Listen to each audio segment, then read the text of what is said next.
Assalamualaikum warahmatullahi wabarakatuh.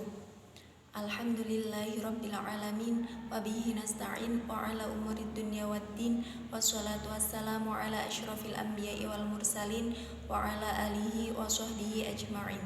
Amma ba'du. Yang terhormat Bapak Ahmad Taufik MPDI selaku dosen pengampu mata kuliah Telaah Kitab Pendidikan.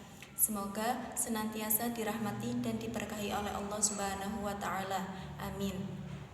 Pertama dan utama, marilah kita panjatkan puja dan puji syukur kehadirat Allah Subhanahu wa taala. Biqaulina alhamdulillah. Kedua kalinya, sholawat dan salam semoga tetap tercurahkan kepada junjungan kita Baginda Agung Nabi Muhammad SAW.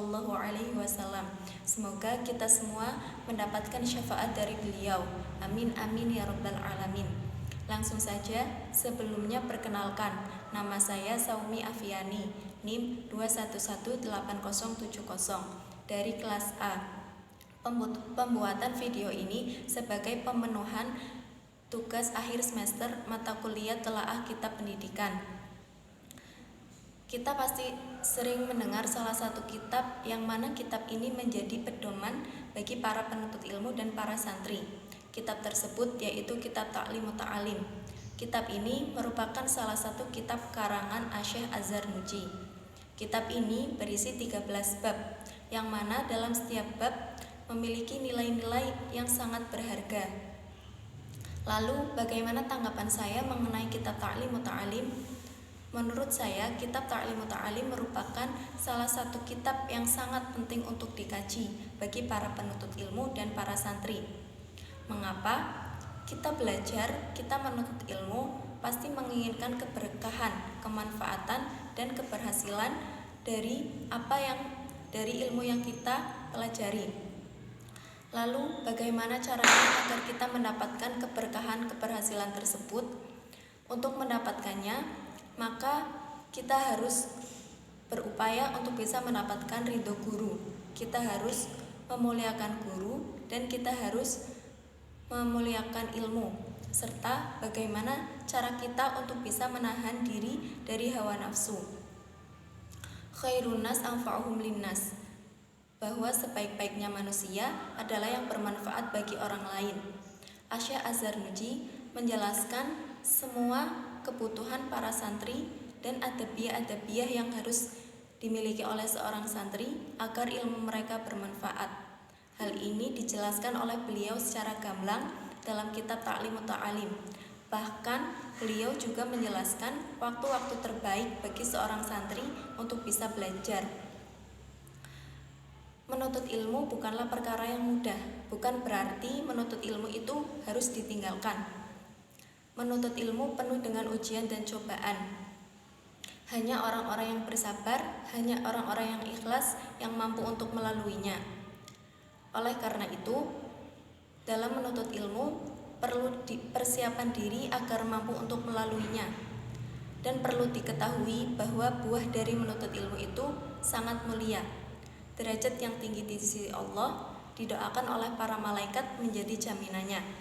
Oleh karena itu, kita tidak boleh berputus asa dalam menuntut ilmu.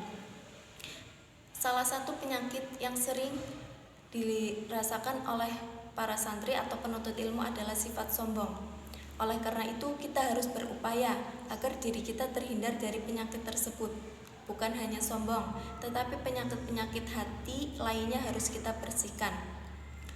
Kita harus menanamkan dalam diri kita niat yang benar-benar tulus mengharapkan ridho Allah semata. Dalam belajar, kita juga harus mengutamakan adabiyah. Pintar saja tidaklah cukup, namun dengan adab mampu merubah segalanya. Seperti halnya makalah yang sering kita dengar dari para guru dan dari para ulama, bahwa al-adabu fauqal ilmi, adab itu di atas ilmu. Dalam belajar, kita harus mengutamakan adabiyah agar apa yang kita pelajari bisa bermanfaat, baik untuk diri sendiri dan untuk orang lain. Dunia itu bukanlah tujuan kita, namun dunia itu sebagai tempat dan sebagai ladang investasi kita beribadah kepada Allah. Dunia bukanlah tujuan utama kita, dan perlu kita tanamkan dalam diri kita bahwa tujuan pokok kita dan tujuan utama yang harus kita gapai adalah tujuan mengharap ridha Allah semata serta kebahagiaan di akhirat. Kita tahu bahwa di akhirat adalah tempat terindah, tempat terabadi kebahagiaan. Sedangkan dunia hanyalah makhluk Allah yang fana, yang nanti akan rusak dan akan kita tinggalkan. Oleh karena itu, kita harus menjauhi dari tujuan-tujuan dunia. Mungkin itu saja yang dapat saya sampaikan. Yang perlu diingat, dawuh Imam Syafi'i bahwa bagi siapa saja yang tidak mau merasakan pahitnya menuntut ilmu, maka selamanya dia akan merasakan pedihnya kebodohan. Jangan pernah berputus asa dalam menuntut ilmu, jangan pernah bosan, selalu husnudzon kepada guru dan kepada Allah, serta selalu berbuat baik kepada siapapun dan dimanapun.